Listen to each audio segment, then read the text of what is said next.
ಈಗ ನಮ್ಮ ನೆಲಮಂಗಲ ಕ್ಷೇತ್ರದ ಶಾಸಕರು ಅವರ ಕ್ಷೇತ್ರಕ್ಕೆ ಒಂದು ಒಳ್ಳೆಯ ಸುಸಜ್ಜಿತವಾದಂಥ ಆಸ್ಪತ್ರೆ ಬೇಕು ಅಂತ ನನ್ನ ಹತ್ರ ಅವರು ಶಾಸಕರಾಗಿ ಬಹುಶಃ ಪ್ರಥಮ ತಿಂಗಳಲ್ಲೇ ನನಗೆ ಹೇಳಿದ್ರು, ಈ ಥರ ನಮಗೆ ಬೇಕಾಗಿದೆ ಸರ್, ಇಲ್ಲಿ ಭಾಳ ಹಳೆಯ ಆಸ್ಪತ್ರೆ ಮತ್ತು ಅಲ್ಲಿ ವ್ಯವಸ್ಥೆಗಳು ಸರಿ ಇಲ್ಲ ಅಂತ ಹೇಳಿ ಅವರು ನನ್ನ ಮೇಲೆ ಮಾತಾಡಿದಾಗ ನಾನು ಕೂಡ ಖಂಡಿತವಾಗಿಯೂ ಮಾಡಿಸೋಣ ಅಂತೇಳಿ ನಾನು ಮುಖ್ಯಮಂತ್ರಿಯವ್ರ ಹತ್ರ ಮಾತಾಡಿ ಮುಖ್ಯಮಂತ್ರಿಯವರು ಕೂಡ ಅದಕ್ಕೆ ಮಾಡಿ ಅಂತ ಹೇಳಿದ್ರು ನನಗೆ. ಮುಖ್ಯಮಂತ್ರಿಯವರು ಬಜೆಟ್ನಲ್ಲೇ ಅನೌನ್ಸ್ ಮಾಡಿಬಿಟ್ರು, ಈ ಥರ ನಾವು ಇಲ್ಲಿಗೆ ಒಂದು ಆಸ್ಪತ್ರೆ ಕೊಡ್ತೀವಿ ಅಂತ. ಈಗೆಲ್ಲ ಟೆಂಡರ್ ಎಲ್ಲ ಕರೆದಾಗೋಗಿದೆ. ಏನಾಗಿದೆ, ಸ್ವಲ್ಪ ಸ್ಥಳ ಎಲ್ಲಿ ಮಾಡಬೇಕು ಅಂತ ಒಂದು ವಿಚಾರ ಇತ್ತು. ಇವತ್ತು ನಾನು ಇಲ್ಲಿಗೆ ಬಂದು ನೋಡಿದ್ದೇನೆ.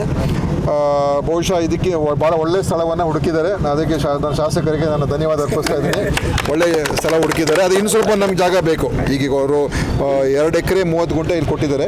ಇನ್ನೂ ಒಂದು 2 ಎಕರೆ ನಮಗೆ ಬೇಕಾಗ್ತದೆ. ಅದನ್ನು ಕೂಡ ನಾನು ಮಾಡಿಸ್ಕೊಡ್ತೀನಿ ಅಂತ ಹೇಳಿದ್ದಾರೆ. ಅದರಿಂದ ನಾನು ಈಗ ನಮ್ಮ ಚೀಫ್ ಇಂಜಿನಿಯರ್ಸ್ ಎಲ್ಲ ಬಂದಿದ್ದರು.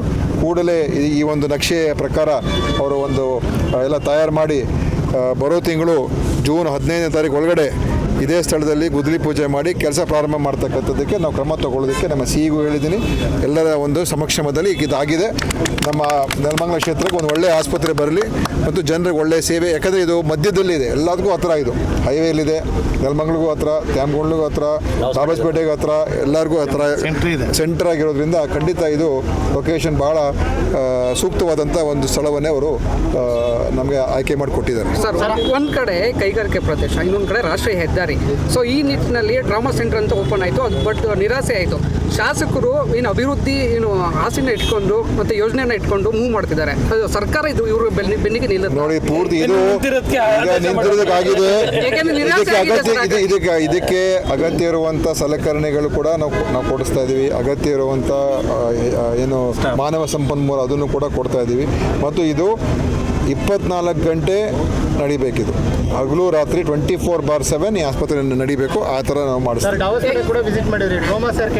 ನಾನು ನೋಡಿದ್ದೀನಿ. ಅದಕ್ಕೆ ಅಲ್ಲಿ ನೋಡಿ, ಈ ಥರ ಎಲ್ಲ ಕಟ್ಬಿಟ್ಟು ಏನು ಎಕ್ವಿಪ್ಮೆಂಟ್ ಇಲ್ಲ, HR ಇಲ್ಲ, ಏನು ಇಲ್ದೇ ಮಾಡಿಬಿಟ್ರೆ ಇದೇ ಪರಿಸ್ಥಿತಿ ಆಗೋದು. ಅದಕ್ಕೆ ನಮ್ಮ ಅಧಿಕಾರಿಗಳಿಗೆ ಹೇಳಿದ್ದು, ಕಮಿಷನರ್ಗೂ ಮಾತಾಡಿದ್ದೀನಿ, ಕೂಡಲೇ ಚೆಕಪ್ ಮಾಡಿ ಅದು. ಯಾಕಂದರೆ ಈಗ HR ಬೇಕು ಅಂತ ಹೇಳಿದ್ರೆ FD ಕಳಿಸ್ಬೇಕು ನಾವು, ಆರ್ಥಿಕ ಇಲಾಖೆಯಿಂದ ಪೋಸ್ಟ್ ಸ್ಯಾಂಕ್ಷನ್ ಆಗಬೇಕು.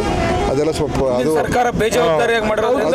ಅಂದರೆ ಒಂದು ವೈಜ್ಞಾನಿಕವಾಗಿ ಮಾಡಬೇಕು. ಏನೇ ಮಾಡಿದ್ರು ಕೂಡ ಕೇವಲ ಒಂದು ಉದ್ಘಾಟನೆ ಮಾಡಿಬಿಟ್ಟು ಬಿಲ್ಡಿಂಗ್ ಉಪಯೋಗ ಮಾಡದೆ ಹೋದರೆ ಇದು ಅಂತಿಮವಾಗಿ ಏನು ದುಂದು ವೆಚ್ಚ ಆಯಿತು ಮತ್ತು ಇದರಿಂದ ಏನು ಜನರಿಗೂ ಪ್ರಯೋಜನ ಆಗಲಿಲ್ಲ. ಅದಕ್ಕೋಸ್ಕರ ಈ ಥರ ಮಾಡಬಾರ್ದು. ಎಲ್ಲ ಕೂತ್ಕೊಂಡು ಎಲ್ಲ ಸ್ಯಾಂಕ್ಷನ್ ಮಾಡಿ ಅಪ್ರೂವಲ್ ತೊಗೊಳ್ಬೇಕೆ ಹೊರತು ಯಾವುದೋ ಒಂದು ಎಲೆಕ್ಷನ್ಗೋಸ್ಕರ ಮಾಡಬಾರ್ದು. ಆದರೂ ಕೂಡ ಆಗೋಗಿದೆ. ಮುಂದೆ ಅದನ್ನು ಸರಿಪಡಿಸ್ತಕ್ಕಂಥದ್ದಕ್ಕೆ ನಾನು ಈಗ ಪ್ರಸ್ತಾವನೆ ನನ್ನ ಮುಂದೆ ಕಳಿಸ್ತೀನಿ. ಶಾಸಕರು ಹೋಗಿ ಸ್ವಲ್ಪ ಒತ್ತಡ ಹಾಕಲಿ ಆರ್ಥಿಕ ಇಲಾಖೆಯಲ್ಲಿ. ಯಾಕಂದರೆ ಫೈನಾನ್ಸ್ ಡಿಪಾರ್ಟ್ಮೆಂಟ್ ಸ್ಯಾಂಕ್ಷನ್ ಮಾಡಬೇಕು ಪೋಸ್ಟ್ಗಳು. ಎಕ್ವಿಪ್ಮೆಂಟ್ ನಾನು ಬೇಕಾದ್ರೆ ಕೊಡಿಸ್ಬಿಡ್ತೀನಿ, ಹೇಗೋ ಮಾಡಿ. ಅದು ನಮಗೆ ಅಲ್ಲಿ ಸಿಬ್ಬಂದಿ ಬೇಕು. ಅದನ್ನು ಖಂಡಿತ ನಾನು ಅದನ್ನು ಮೂವ್ ಮಾಡ್ತೀನಿ. ಸರ್, ಅಪಘಾತ ಹೆಚ್ಚಾಗಿದೆ, ಬ್ಲಡ್ ಬ್ಯಾಂಕ್ ಏನಾದರೂ ವ್ಯವಸ್ಥೆ ಆಗುತ್ತಾ ಇದರಲ್ಲಿ? ನೋಡೋಣ, ಅದ್ರ ಬಗ್ಗೆ ನಾನು ಪರಿಶೀಲನೆ ಮಾಡ್ತೀನಿ.